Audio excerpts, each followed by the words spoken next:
दुनिया की कई सेनाओं में अलग अलग समय पर महिलाओं को कुछ विभागों में भर्ती किया गया, जैसे डॉक्टर या नर्स के तौर पर। लेकिन आपको सुनकर गर्व होगा कि कॉम्बैट के लिहाज से भारत सबसे आगे था।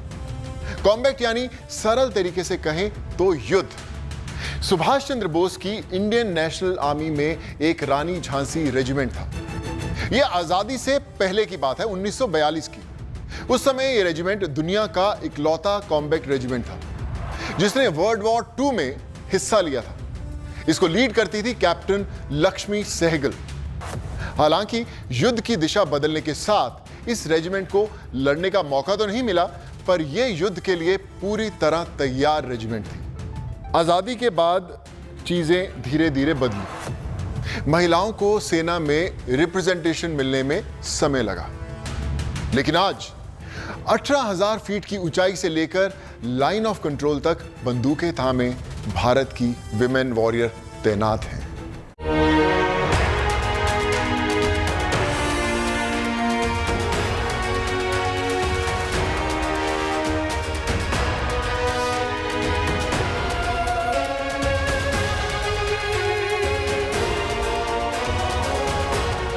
हम हिमगिरी जंगल सरहद पर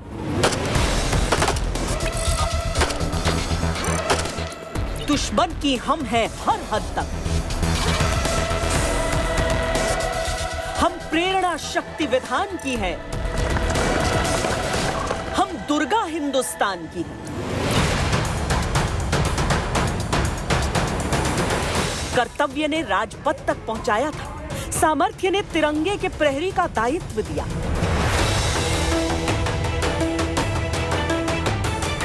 शक्ति ने आह्वान किया तो भारतीय सेना की वीरांगनाओं ने शस्त्रों को धारण कर लिया है। शौर्य की गाथाएं उनकी प्रतीक्षा में नतमस्तक हैं। There was no specific day. Ever since I was a little girl, I used to see my father wearing the uniform. So I always had it in the back of my mind that one day I want to earn the uniform myself.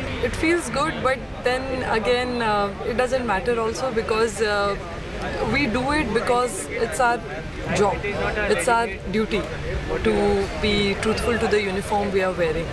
It's about equality. I say this myself, that the selection was irrespective of our gender. In army, whatever happens is irrespective of who you are. I've said this previously also. Fauji is a Fauji, irrespective of your gender, your caste or the place you belong to or your religion. वर्दी दायित्व है, वर्दी सम्मान है, वर्दी अभिमान है, लेकिन हिंदुस्तान की वीरांगनाओं के लिए ये वर्दी वरदान भी है। क्योंकि जिम्मेदारियों के विस्तार के लिए भी जंग चली, संघर्ष चला। आज स्थिति ये है कि सैनिक स्कूलों में भी बेटियां जा सकती हैं। महिलाओं के लिए कर्नल रैंक से सुशोभित होने के अधिकार का दायरा बढ़ गया है। अफसर ही नहीं, जवान के तौर पर भी लड़कियां भर्ती हो रही हैं। देश में बहुत कुछ बदल रहा है। राष्ट्रीय रक्षा की दुर्गम चुनौतियों के मार्ग पर बेटियां आगे बढ़ी तो महिला सैन्य शक्ति के पुराने इतिहास ने नए पन्नों पर उनकी भूमिका लिखनी शुरू कर दी। लड़कियां अफसर के तौर पर तो भारतीय सेना में भर्ती हो सकती थी, लेकिन ट्रूप्स के तौर पर यानी जवान या सैनिक के तौर पर नहीं। लेकिन अब कोर ऑफ मिलिट्री पुलिस में लड़कियों की भर्ती शुरू है और उनकी तैनाती भी हो चुकी है।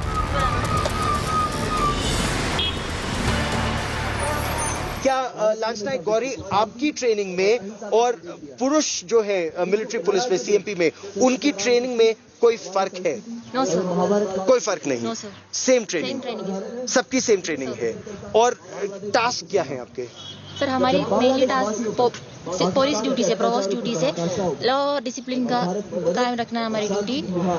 और हमारे ट्रैफिक मैनेजमेंट, ऐसे सिविल में पुलिस क्या काम करते हैं ऐसे डिफेंस में हमारी काम है। हाँ सर, हमारी टोटल 61 वीक की ट्रेनिंग थी। उसके बाद ये हमारी वैसे first posting northern command Udhampur में थी, बट टीडी के लिए हमें यहाँ पे बुलाया गया था। हम यहाँ पे 20 तारीख को पहुँचे थे, तो हमें विक्टर फ्लेम का टास्क दिया गया है। और सबसे गर्व की बात तो ये है कि हम अगर सेना पुलिस में भर्ती ना हुए तो वैसे भी हमारा फर्स्ट बैच है, तो ये बहुत हमारे लिए गर्व की बात है कि हम कारगिल दिवस पर हमें स्पेशली यहाँ रीटलिंग के लिए बुलाया है।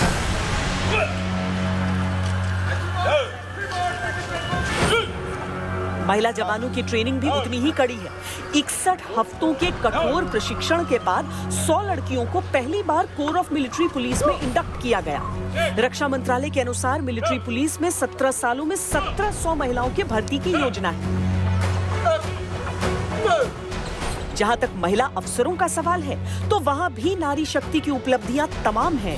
अब तक एजुकेशन, जैग और मेडिकल कोर में महिला ऑफिसर्स उच्च पदों तक जा सकती थी, लेकिन अब 5 ऐसी महिला ऑफिसर्स को कर्नल रैंक पर प्रमोट किया गया, जो core of signals, core of electronic and mechanical engineers और कोर ऑफ इंजीनियर्स से हैं। नारी शक्ति का पर्याय है और अब वो शक्ति पथ पर है। Bureau report, good news today.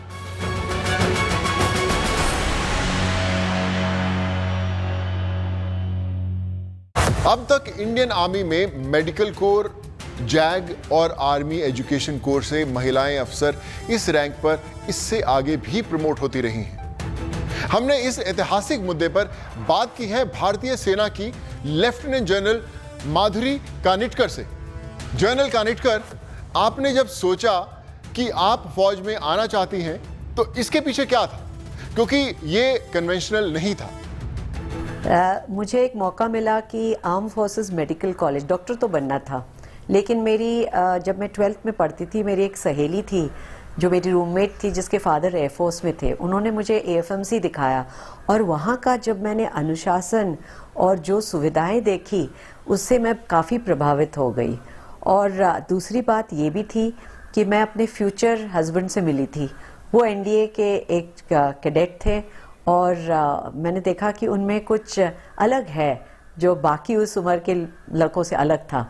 तो मुझे दोनों चीज़ों से ये लगा कि मुझे भी एक दिन ऐसी वर्दी पहननी है और ऐसी ही फौज में नौकरी करनी है। पर क्या आपने उस समय सोचा था कि एक दिन कैप्टन माधुरी कानिटकर लेफ्टिनेंट जनरल माधुरी कानिटकर बन जाएंगी? नहीं, बिल्कुल नहीं। ये है तो कभी सोचा भी नहीं था, क्योंकि उस टाइम बस ये था कि वर्दी पहननी है। रैंक और आगे कैसी होगी, सफ़र कैसा होगा, उसमें क्या मुश्किलें होंगी, कुछ भी नहीं सोचा था। बहुत सारी चीज़ें बदल रही हैं आजकल। आप क्या ऐसा दिन देख रही हैं जब लेडी ऑफिसर्स कॉम्बैट में भी हिस्सा लेंगी? वो वक्त ही बताएगा, क्योंकि कई देशों में लड़कियां कॉम्बैट में भी भाग ले रही है, लेकिन अपने देश में क्या उनकी रिक्वायरमेंट होगी कि वो अगर वो दो चीज़ें हैं, एक जो महिला करना चाहती है और दूसरा जो हमारे समाज चाहता है, जो हमारे उनके परिवार चाहते हैं, ये दोनों का जब मिलाव और सही बैलेंस हो जाएगा तो उस हिसाब से हम दोनों तरफ से लड़कियों को आगे बढ़ने का मौका दे सकते हैं। उन्होंने सपना देखना छोड़ना नहीं चाहिए, क्योंकि माहौल बदल रहा है। जैसा कि आपने कहा, लड़कियां कमांड कर रही है, लड़कियां स्कूलों में आ रही है। हो सकता है आगे जैसे रूलिंग और हमारे जो लीडरशिप है उसको कैसे संभावित करें, वो देख रहे हैं कि NDA में भी लड़कियां आ जाएंगी। तो उससे जो है एक पॉजिटिव स्टेप ही समझा जाए उससे। और प्रॉब्लम सिर्फ है कि उसको इम्प्लीमेंट करने में हमें थोड़ी सी जो एडमिनिस्ट्रेटिव लॉजिस्टिक्स जिसको कहते हैं, क्योंकि ये हम नहीं कह सकते कि लड़की और लड़के दोनों एक जैसे हैं। सबकी रिक्वायरमेंट्स अलग है और वो रिक्वायरमेंट्स पूरे करने के लिए पैदल सेना में तो महिलाओं की भूमिका अब तक कुछ विभागों में रही है, लेकिन एयरफोर्स में महिलाएं फाइटर पायलट्स भी हैं। नेवी में भी महिलाओं की तैनाती वॉरशिप पर रहती है। आपको इनमें भी महिलाओं के रोल बराबर के दिखते हैं।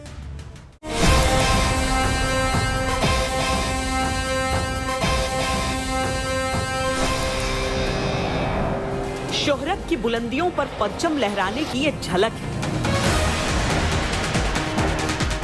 देश के लिए नया कुछ कर जाने की ये ललक है। हवा में हिंद की हिफाजत का जिम्मा उठाने वाले इन कंधों को कमजोर समझने की सोच छोड़नी होगी। हिंदुस्तान नया है, जमीन नई है, आसमान नया है और अभिमान नया है।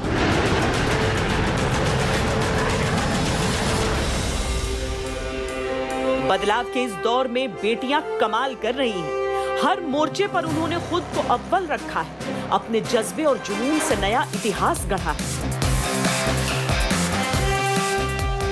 भारतीय वायुसेना की ये वो बेटियां हैं जिनके जिम्मे एक से एक लड़ाकू विमानों की खेप है, जो दुश्मन को दहलाने का मादा रखती हैं, उन्हें धूल चटाने की ताकत रखती हैं।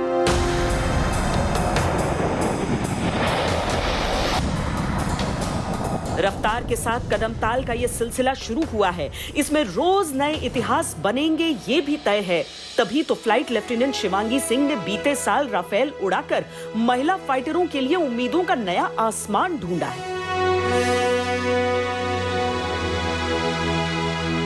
अब लड़ाकू विमान भी उड़ाना शुरू कर चुकी हैं।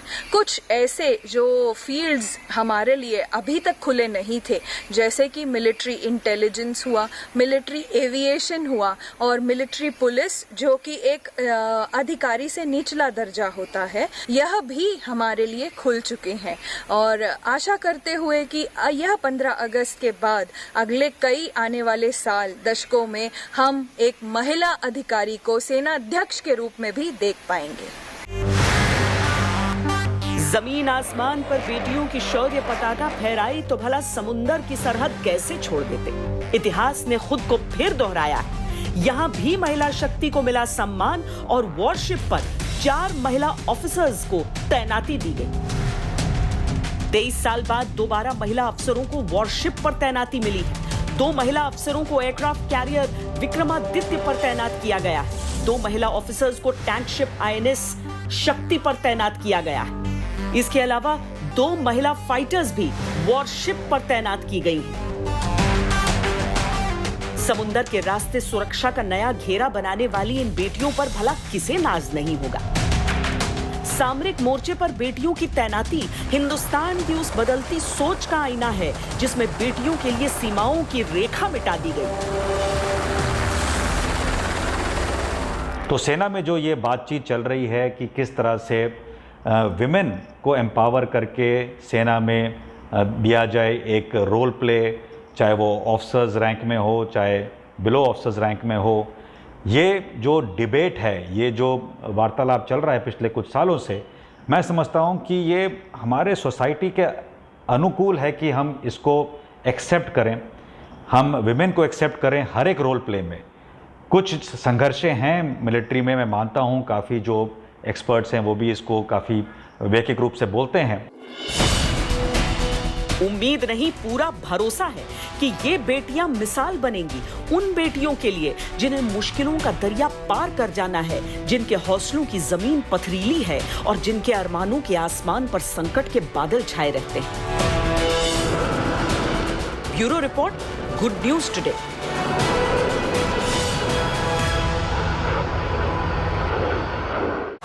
आर्मी, नेवी और एयरफोर्स के अलावा हमारी नारी शक्ति CAPF में भी डिप्लॉयड है।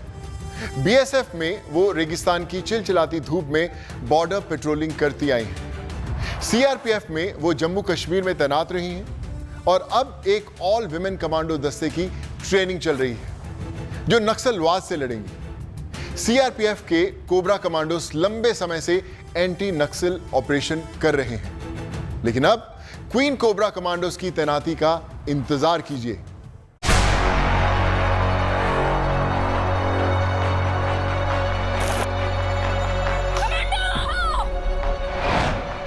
बाज की नजर,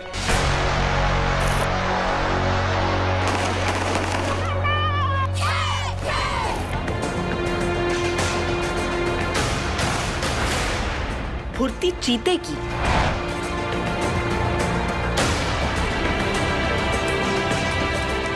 दुश्मन पर हमला पूरे दम से है।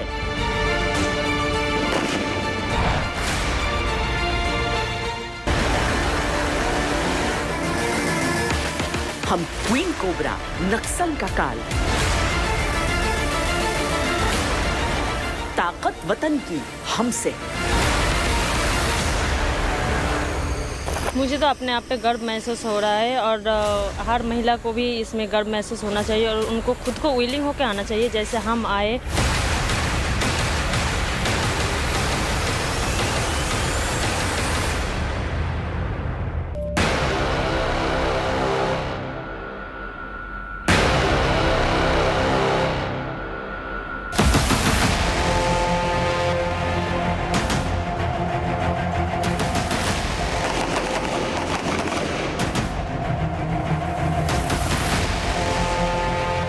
राष्ट्र रक्षा के संकल्प जब इतने चट्टानी हो जाते हैं तब दुश्मन को कौन बचा सकता है?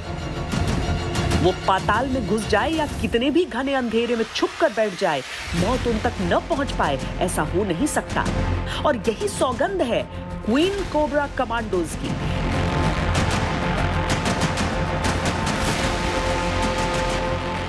जब तक नक्सलवाद का अंतिम किला भी नहीं तोड़ेंगे, तब तक नहीं छोड़ेंगे।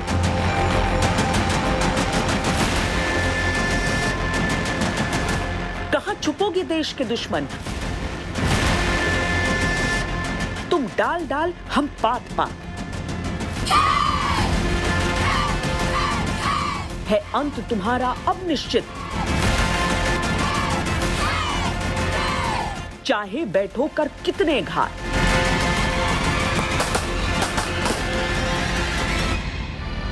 इनकी हिम्मत और हौसलों को सिर्फ इन तस्वीरों और ट्रेनिंग से मत आंकिए, बल्कि सोचिए कि कैसे जुनूनी मन होंगे इन वीरांगनाओं के, जिन्होंने नक्सलियों के खिलाफ सीधी जंग में जाने का फैसला स्वयं किया। इसमें डीजी सीआरपीएफ को ये रिक्वेस्ट की गई थी जब last year statue of unity पे हमारा महिला जो विंग है उन्होंने ही ये रिक्वेस्ट किया था कि जो ये अपनी कमांडोज हैं ये कोबरा में सर्व करना ये चाहती हैं। तो डीजी सीआरपीएफ ने ये फिर उसके बाद इनिशिएटिव लिया। ये भी सोचिए कि कौन नहीं जानता कि नक्सली कितने क्रूर होते हैं। इसके बावजूद इन्होंने ये जंगल चुने हैं, इन जंगलों में लड़ने की वो स्पेशल ट्रेनिंग चुनी है, जो सिर्फ एक ट्रेनिंग नहीं बल्कि मौत की आंखों में आंखें डालकर उसे ललकारने का जज्बा होता है। और अब जब पूरे देश में नक्सलियों के खिलाफ जंग निर्णायक दौर में है, तब उनके गढ़ में घुसकर ललकारते हुए उनका अंत करने के लिए कोबरा कमांडोज की ये स्पेशल फोर्स तैयार है।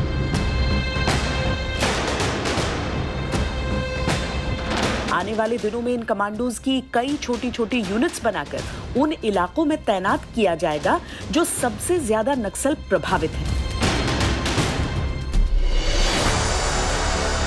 हाथों में हथियार बढ़े हुए आत्मबल का सूचक है, लेकिन नक्सलियों के साथ युद्ध सिर्फ हथियारों की ट्रेनिंग तक सीमित नहीं, बल्कि वो जंगल की संरचनाओं के हिसाब से हमले की अचूक प्लानिंग करते हैं।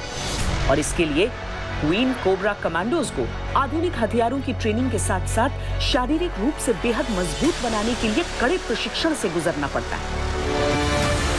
2009 में सीआरपीएफ की कमांडो बटालियन में कोबरा का गठन किया गया था और तब से इस विशेष बटालियन में पुरुष कमांडोज ही उग्रवाद और नक्सलवाद प्रभावित क्षेत्रों में अपनी सेवाएं दे रहे हैं। लेकिन अब इतिहास ने करवट ली है और नक्सलियों की मौत की गारंटी बनकर क्वीन कोबरा कमांडोज की पलटन तैयार है।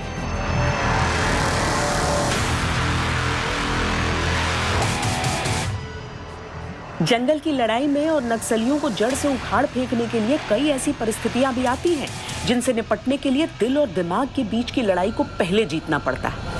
कोबरा कमांडोज की जिम्मेदारी की वर्दी असम की ज्योति कुमारी ने भी पहनी है और वो अपने इरादों में बिल्कुल स्पष्ट है।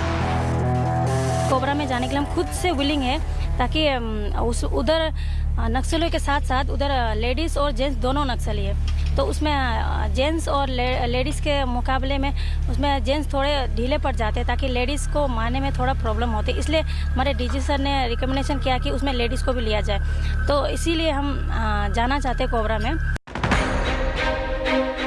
नक्सलवाद की समस्या ने ही कई कमांडोज को इस बात के लिए प्रेरित किया था कि वो एक दिन इस समस्या के खिलाफ लड़े।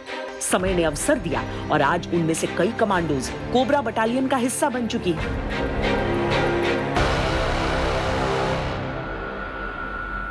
अब चलिए देश की सबसे ऊंची सीमाओं की ओर, जहां तैनात है आईटीबीपी मतलब Indo Tibet border police. ITBP पर लद्दाख में काराकोरम दर्रे से अरुणाचल प्रदेश में जाचेप्ला तक 3488 किलोमीटर लंबी भारत चीन सीमा की सुरक्षा की जिम्मेदारी है। आईटीबीपी की ज्यादातर बॉर्डर पोस्ट 9000 फीट से 18800 फीट तक की ऊंचाइयों पर है। इतनी ऊंचाई पर तैनात होने का मतलब होता है कि सांस लेने में भी दिक्कत होती है और यहां तक कि तापमान -45 डिग्री से भी नीचे चला जाता है। इसका मतलब है कि नसों में खून भी जमने लगता है। लेकिन इन मुश्किल हालातों में जब आईटीबीपी के महिला ऑफिसर भी होंगी, तब आप सोचिए कि हमारे लिए देश में कितनी गर्व की बात है।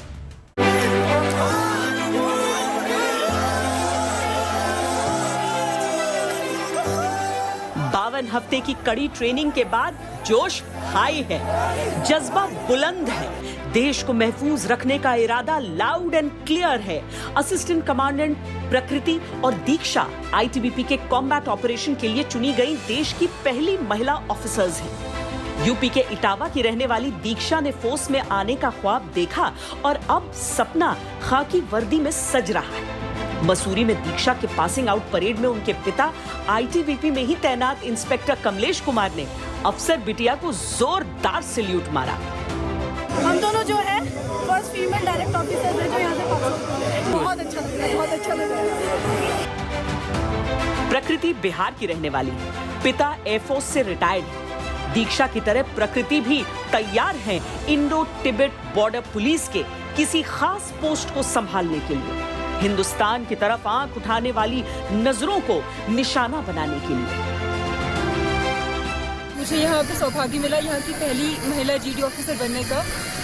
यहाँ की लाइफ बहुत टफ है पर उससे ज़्यादा चैलेंजिंग और उससे ज़्यादा एक्साइटिंग है। दीक्षा और प्रकृति जैसी बेटियों को मौके का इंतजार है।